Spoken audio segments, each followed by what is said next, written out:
मुंबई के आदर्श housing society घोटाले में राहुल गांधी के फरमान के बाद भले ही कोशिश की गई, लेकिन बहुत ही आधे अधूरे तरीके से और आधे मन से महाराष्ट्र की सरकार ने रिपोर्ट को मंजूर तो कर लिया, लेकिन सूबे के तमाम बड़े नेता जो कि कांग्रेस के बड़े चेहरे रहे, चाहे गृहमंत्री सुशील कुमार शिंदे हो या फिर 3 पूर्व मुख्यमंत्री, इन सबों को बस बचा कर ले गए।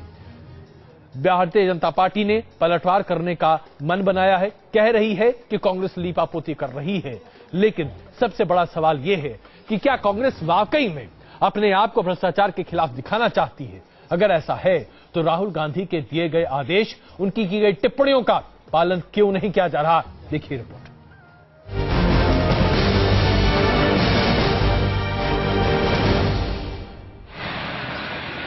आदर्श सोसाइटी घोटाले की जांच रिपोर्ट पर महाराष्ट्र सरकार की कैबिनेट मीटिंग हुई।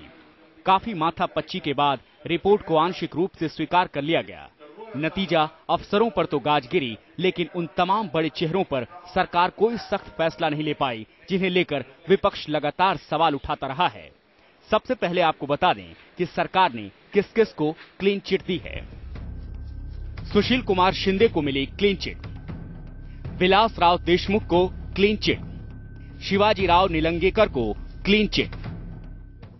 आदर्श घोटाले की जांच के दायरे में आए एक और पूर्व सीएम अशोक चौहान पर केस चलाने की अनुमति का मामला पहले ही कोर्ट में चल रहा है, लिहाजा मौजूदा सीएम पृथ्वीराज चौहान इस मसले पर खामोश रहे। जो मैंने कहा है कि जिन लोगों पे सीबीआई की एफआईआर है, सीबीआई ने चार्जशीट दर्ज की है, उनके वो चार्जशीट चल रही है। सीबीआई के साथ महाराष्ट्र सरकार पूरा सहयोग कर रही है। उनके कहने पे हमने सारी फाइल्स उनको दी है, जिसके आधार पर उन्होंने एक कार्रवाई की है। उन्होंने जिन अधिकारियों को सस्पेंड करने को कहा था, उन्हें हमने सस्पेंड किया है।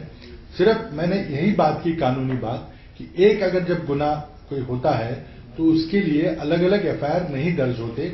जांच रिपोर्ट पर पुनर्विचार की ये सारी कवायद कांग्रेस आलाकमान सोनिया गांधी और पार्टी के उपाध्यक्ष राहुल गांधी के दखल के बाद की गई, लेकिन इस पूरी कवायद का नतीजा कोई खास नहीं निकला। कैबिनेट मंत्री सुनील तटकरे और राजेश टोपे को मंत्रिमंडल ने दोषी नहीं माना। एक तरफ नेताओं को क्लीन चिट और दूसरी तरफ अफसरों के खिलाफ कार्रवाई की सिफारिश कर दी गई। फ्लैट लेने वाले 12 आईएएस अधिकारियों पर कार्रवाई हो सकती है। आदर्श मामले में नियम तोड़ने और खास लोगों को मदद पहुंचाने वाले अफसर भी नपेंगे।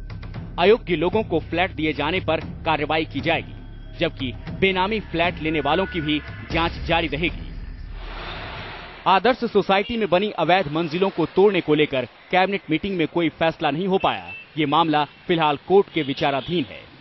आदर्श घोटाले पर दिल्ली से मुंबई तक हो हंगामे के बाद हुई कैबिनेट मीटिंग के जो नतीजे निकले, उससे बीजेपी और आम आदमी पार्टी को हमले का मौका तो मिल ही गया। राहुल गांधी के दबाव के बावजूद आंशिक रूप से स्वीकार किया गया। राहुल गांधी की यही वक़्त है महाराष्ट्र सरकार के सामने। कारण यह है कि राहुल गांधी कहें या सोनिया गांधी कहें, अगर पूरा स्वीकार करेंगे तो सुशील कुमार शिंदे को इस्तीफा देना पड़ेगा। पूरा स्वीकार करेंगे तो कांग्रेस के कई महाराष्ट्र के मंत्रियों को जाना पड़ेगा। ये पूरा आदर्श घोटाला जिस प्रकार से हुआ है, ये कांग्रेस का पूरा तंत्र जो महाराष्ट्र में है, उसकी शह, उसके आशीर्वाद और उसके सहयोग से हुआ है। आदर्श एक बिल्कुल ओपन शट केस है। साफ दिखाई दे रहा है कि कारगिल में जो हमारे जिन लोगों ने शहादत दी, जो वीरता के साथ लड़े भारतीय सैनिक, उनकी अस्मिता के नाम पर खिलवाड़ हुआ, जिसमें अशोक चौहान की कुर्सी गई, जो कि ब्लू आइड बॉय हुआ करते थे राहुल गांधी के। इतना समय जब ये चल गया और मीडिया में ये बात आ गई कि मामले में राज्यपाल को अनुमति देनी चाहिए थी और असेंबली को इसका संज्ञान लेना चाहिए, तब असेंबली संज्ञान ले रही है। तो राहुल गांधी और उनकी पार्टी और उनकी टीम अब उनके मेकओवर की कोशिश कर रहे हैं, जो कि असंभव है। वहीं अब तक अलग राग अलाप रही एनसीपी भी कांग्रेस के बचाव में जुट गई है। जो भी सरकार स्टैंड लेगी उसके साथ हम हैं, हमने स्पष्ट किया है। और आने वाले दिनों में लोग आदर्श की रिपोर्ट पे जो एक मन में लोगों के शक व शुबा था, सरकार की जिम्मेदारी है वो शुबह दूर होनी चाहिए। आदर्श घोटाले पर फैसले भले ही मुंबई में लिए जा रहे हों, लेकिन सवाल दिल्ली में उठेंगे। जवाब चौहान से नहीं, राहुल गांधी से मांगा जाएगा कि आखिर कांग्रेस कौन सा आदर्श पेश कर रही है। आदर्श आयोग की जांच रिपोर्ट इसलिए पेश की नहीं जा रही थी और उस पर कार्रवाई भी इसलिए नहीं की जा रही थी कि राज्य सरकार किसी न किसी को बचाना चाहती थी। सरकार ने अब भी वही किया है।